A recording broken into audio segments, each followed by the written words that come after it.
But the Lucian is going to be switched.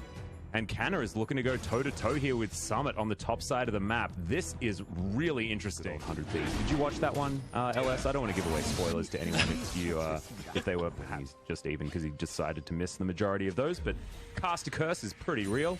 As Effort's going to make that first roam towards this mid lane. Battlestar comes down. There's the Emperor's Divide and has to use the barrier that he picked up for himself. The Ignite was there, but First Blood does go to Effort with that Ignite as Summit misses another Q. Get a good engage, especially some kind of like a teleport flank on top of the MF would be perfect from the side of Aatrox. If you run straight into MF Azir, I think you're just going to... I actually quite like this. Yeah. Because what that teleport did was gave lane priority back to Canna once again. But now Punch moving on in here is just going to soak up the culling, and that was just a gifted kill over to Canna. All the rest of the abilities. In fact, donate $300 over to your opponent. As he's going to face check once again. Undertow is going to land, but only onto Effort as he takes a... I was going to say a rude word there. Fakers tried to Emperor's Divide Shelly, but it did too late. Cuz is going to die. Oh, nice work. Snipes off Cuz there. That's a Gen 80 carry for botched maneuver. We're going to stop harping on about it as T1 still retain their 1,000 gold lead. As Summit finds Canna here towards the bottom side and will spot Cuz making his way in. It is a 3-man dive. There's also Faker making his way in. The Summit does have Flash available, but there's the Emperor's Divide already. Cuz is being taken down. 100% worth there for Sandbox. They will lose a turret, but the turrets as well is going to be pushing an inner, but Faker just going to take matters into his own hands and will take down this Cloud Drake, which will give T1 a slight advantage if you think Cloud Drake is any sort of objective to take, which is debatable, to be perfectly honest, especially on this broadcast. That's called the Chogi Special. He's always able to roll that one, no matter what. As Canna going to get knocked up here as Summit looks for it, doesn't find the Infernal Chains, as does get the last hit of that Q, as now Gorilla's going to make his way down. Summit with the World Ender should be able to get this one done, and that is the bounty gold going over to Sandbox's King of Aatrox. Make it 100%, of course, but getting this Aatrox big and fed, and even the Zoe and Ezreal farming pretty well. We got another team fight here, though. Yeah, there's the Dreadvine that comes out. Unbreakable looking to try and get Root out of there. Brilliant cast from Cuz, demonstrating his skills on this Gragas. It means that Gorilla has nowhere to go, and a double kill lands in the lap of Teddy. This is super good for take advantage of that. Not even sarcastically, I think their engage was quite good to be first Cloud Drake, and they should easily be able to take this one down as Faker is split pushing on the top side, and T1 are going to trade it for the mid lane outer turret, and I'd take that if I was T1. As I don't know, may not be able to grab this, as the barrel underneath the turret not going to be able to do too much, as Gorilla still hunting, but Dove not going to find any power. Well, okay, we're going to take the macro advantage here. We're going to take a bunch of your turrets out, do a bunch of damage. Look at Teddy. He's just going to walk in and take it. Yeah. Like, it's not going to do anything for you right now. So we're just going to scale. This is ludicrous. 12.7 CS per minute is a just dumb number. That is crazy high. As Summit's going to die here towards the bottom side, Faker just sweeps him onto Teddy, and the culling will pick up that kill. Summit was very dead in that particular team fight, is now looking to trade it for effort, but not going to be able to. Teddy is... With Howard, they're taking all of these minion waves because it's not even just Teddy, it's Faker who's ahead of them. Up those minions quite as easily. As there is the Glacial Fissure, just to try and deter T1 from this particular turret, as the Cloud Drake once again opted in for, but T1 say, well, we'll just take your inhibitor turret this time around. The Sandbox are endlessly punished for their rotations towards dragons. Not entirely sure what their affinity is for that particular one, but it is bad news bears. As Good Night Effort is going to be able to proc his stone plate, but he's definitely going to be dead.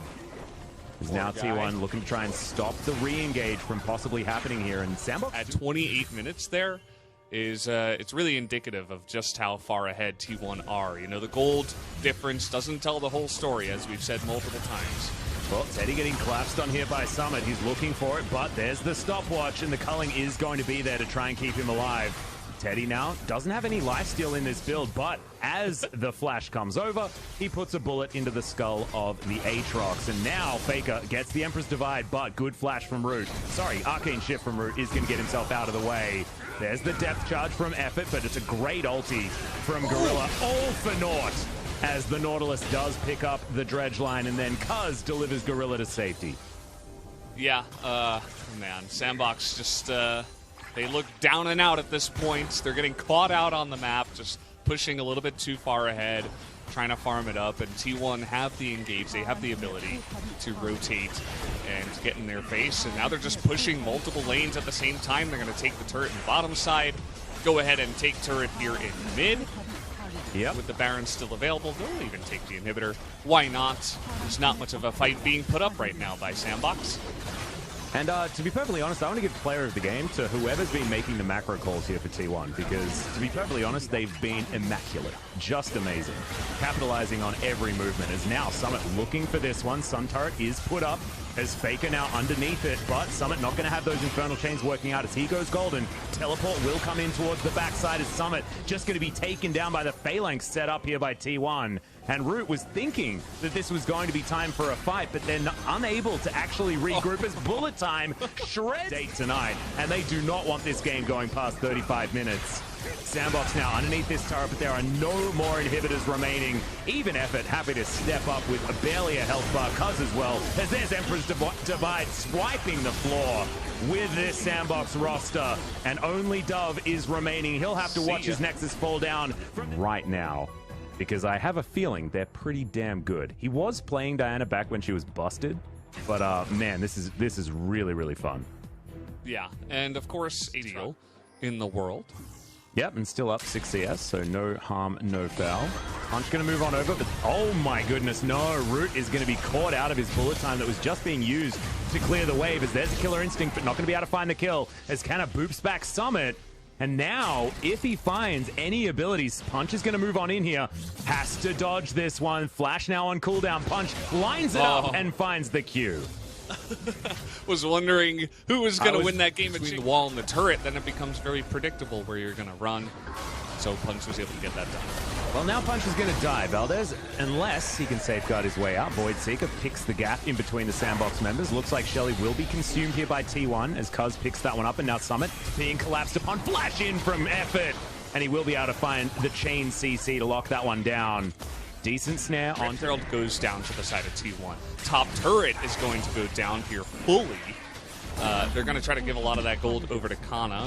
Drake, which is an Ocean at 11 minutes, because nobody took it early on. But generally a pretty nice spot here for T1 after that play.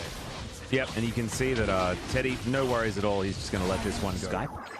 That is an old one. That is an OGN Legion move. Has the collective been replaced by the OGN Legion is the question. Is Cuz now looking to jump in onto Dub. Oh, the dredge line is going to nail the kill, and it's delivered over to Faker. Perfect here for T1.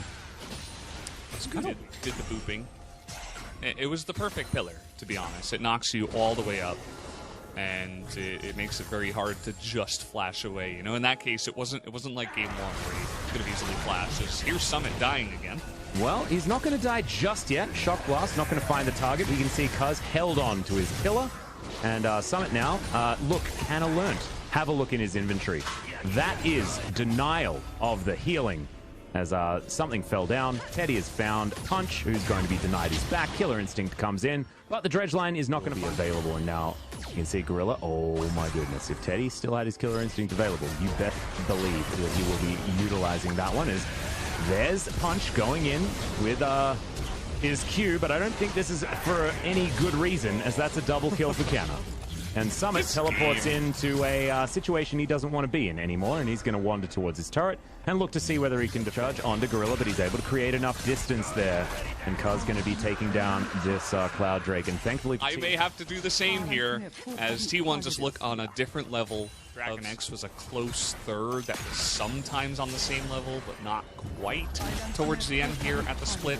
And then everybody else was below them. And yeah, that has been the story in just the level of playing difference that is coming between these two teams. Yeah, and Faker now getting chased down this lane. Dove still looking for it. Doesn't find him with any of his Proto Belt charges and just throws the bubble in the wrong direction. As now Summit, he's going to flash, but I have a feeling that he is still doomed. There is so much CC available, and Effort's even going to light him on fire. So T1 are going to be able to take down the top laner, and off, which is... sort of very reminiscent of the amount of hope that Sandbox have in this particular game. As Effort's going to get bound, does have his stone plate already completed, is now Punch. He might just get flashed on, and he does. Dredgeline going to land yet again, and Effort turns around, getting caught into catching the Sandbox unawares. Is now Faker taken down to about half. Bullet time comes in. Effort in a bit of trouble there, but able to move himself over. And is going to be able to survive as Gorilla takes half of his health bar there. Sandbox do now have themselves a bit of a tempo advantage as they move towards this outer turret in the mid lane. We'll see whether Teddy does land any Void Seekers to try and get here to defend it, but it looks like he's not going to bite off more than he can chew just yet. And it is going to mean that that objective does go over. I think he might be able to pick up player of the game for this one. Yeah, I was already thinking that. Great minds think alike. Absolutely. We have that play-by-play synergy as Canna's looking for Dove. He'll need to land this shock blast, but there's a conga line in the way, unfortunately. Going to move on in here as his position is known, as Dove will have to hit this bubble. I don't even know whether he's going to be able to do it. Yeah, it's down, so he's not even going to be able to get out of there, and Canna just obliterates him. Goodbye. I was wondering. Like, it did almost feel like in game number 1, where he did have some decent moments.